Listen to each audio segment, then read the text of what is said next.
打呼不是睡得香，是身体在求救哦。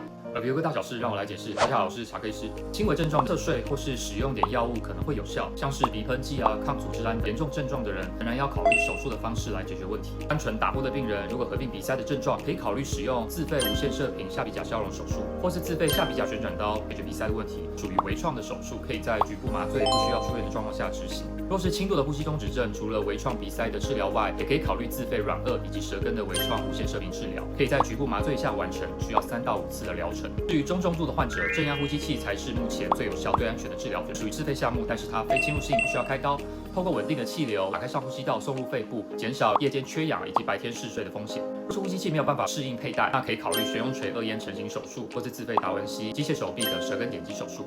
自费不是多花钱，而是投资真正能改善健康的选择。不要让打呼或是睡眠呼吸中止症默默伤害你的身体健康哦。